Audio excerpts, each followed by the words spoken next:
Good day, friends. It is me, HLModTech, and I'm back with another sweet SketchUp for schools, or my.sketchup tutorial. This time we're going to call it the greatest wall ever, or the GOAT, and it's going to get us through some super cool skills that help us build quick and fast. So let's get cracking. Step one is to get to SketchUp for schools. My school, we cannot launch it, so we go to the HLModTech website and simply use this link to launch SketchUp for schools. The default template is feet and inches, and that's what we're going to work with today, so we can simply pick a new name. And like I said, this is a wall, and I'm going to have you put your initials after it. I've done this several times, so I'm going to put a 6 after mine, so that way it's unique. Remember, in SketchUp, you click the folder once and then hit select, and it saves it where you want. We do not need the gentleman in the middle, so we're going to hit delete, and we are going to switch to the rectangle tool. Once again, click, and then click again to choose the rectangle tool. Stretch it out on the green line, and then we are going to make it 40 feet long. So remember, type 40 and then the foot symbol, and then do comma, and then make it 2 feet thick and press enter. Don't forget to put the foot symbol after both, or it'll look really wacky. Mine moved along the red axis, and that is just fine. I am pushing in the scroll wheel to rotate. Remember, you can also orbit with the orbit tool. Switch to the push-pull tool, and we are going to pull it up, and let's go up 20 feet. Once again, typing 20 and the foot symbol. So now we've got a really tall wall. We are going to put a couple kinds of windows on our wall. Let's start with the rectangle and just move to this corner and near the top. And I just simply want you to make a decent sized rectangle. If you get the golden section, that just means it's got great dimensions and should look more pleasing to the eye. Whatever you pick, click it, and then we want to switch to the select tool, and we want to double click it. Do the move tool, and we want to click on this corner, and then tap control so we're moving a copy. Notice how it shows I'm on the red axis. I just want to set a copy out here in space because I'm going to use it later. Alright, here's where the magic happens. Let's double click this little window. Let's press the shortcut M for move, and we want to grab the right corner. When you're dragging it, note that I'm on the red axis, and I want you to simply tap control so you're in copy mode.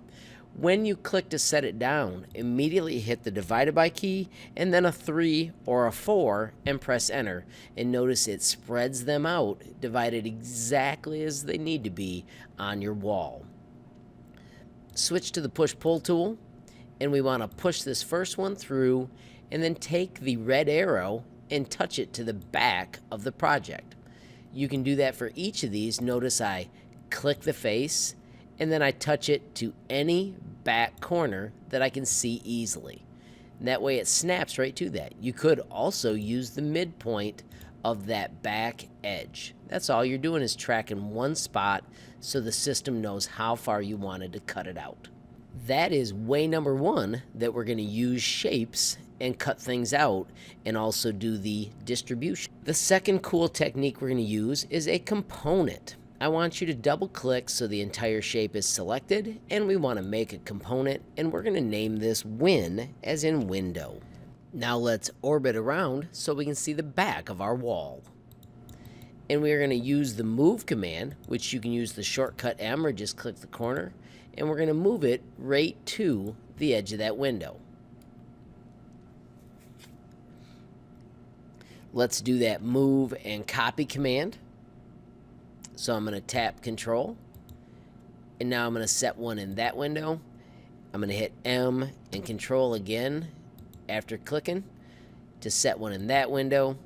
I'm going to click this one and do control to set one in this window, and I'm going to click this corner and tap control and set one in this window. So now we've got all the windows set in. Let's move around to the front and watch the magic of components come to life. First, let's double click one of our components, and notice it turns green because we're editing in the component. Next, instead of push-pull, I want you to switch to offset. Click the inside of that face. Click the inside of that face and hold so that you can adjust it. And then I just want you to adjust it out to the edge of your window area. You pick how big that is. It doesn't really matter. We're just watching how this happens to every window at once. Right now I switch to the push-pull tool, and I'm going to push-pull this out halfway or halfway-ish. And then I'm going to zoom in and I'm going to push-pull this out just a little as well. Switch to the materials, and we want to browse for some cool materials. I want you to browse for glass, pick a color of glass, and when you paint that window, notice you immediately got glass on all of your components. Let's go back to the colors, or you could use wood, cladding, or anything you pick, and find a color that you think is cool. I'm going to use red, and then I'm just going to paint all those little corners nice and quick, noting that it paints all the way around the project at the same time. That is the beauty of using components. To finish up our component, just click outside the project while using the select tool. Alright, I'm going to challenge you to pick a different shape and do that same technique again. I'm going to do it with a polygon. Once again, I'm going to stretch it out, pick whatever shape I want. I want to make sure that I keep it on an axis so that it lines up. I'm going to do a hexagon, but then I'm going to switch it. Watch this. If I click the blue outline, and when you do entity info, you can change the segments. I'm going to make this a 8-sided octagon window. So when I press enter, it looks like an octagon. Now I'm going to double click. I'm going to do that same move. I'm going to go from the edge to the center, stay on the red line, tap control so that I'm setting a copy. When I set it down, I'm going to do my divided by, and I'm going to do 3 and press enter.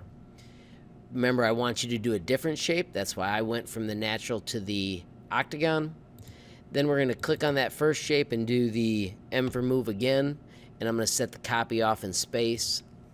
Just moving it over here, keeping it on the red axis, tapping control so it's a copy and leaving it be. I'm going to orbit so I can see it from a corner. P for push-pull. Select this inside, do P for push-pull, and then I'm going to push-pull it back to the edge. And then the rest, I'm going to let you solve on your own. Remember to make this a component, and remember to do your push-pulls so that it looks super awesome after you move it to where you're going to put it. Make sure you just grab an endpoint and put it where it goes. Let's select that cool shape, hit M for move, make sure you grab your endpoint, tap control, and put them all in place. And then push-pull on the front to make them look awesome.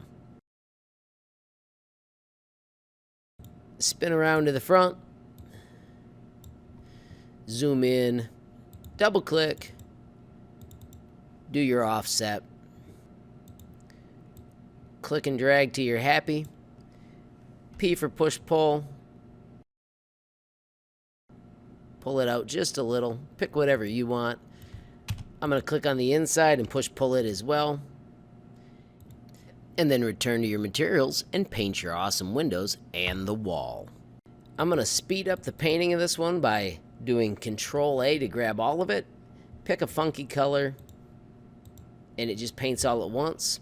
Then I'm going to go back to my select tool and click just the middle and find my cool glass so that I can paint it when I'm done. Remember, you just go to browse, find your cool choices that you want, pick the one that you think is going to be nifty, and then paint it in. Click somewhere else to make it permanent, and then the finishing touch is to go back to brick and cladding and paint your hole. Once again, if you click one piece of your wall and do Control A, it'll grab everything and you can fill it in all at once. How amazing is that? When you're done, click Save. And if you're in my classroom, turn in a screenshot. If you're out on the internet, pat yourself on the back for just learning how to make some awesome windows.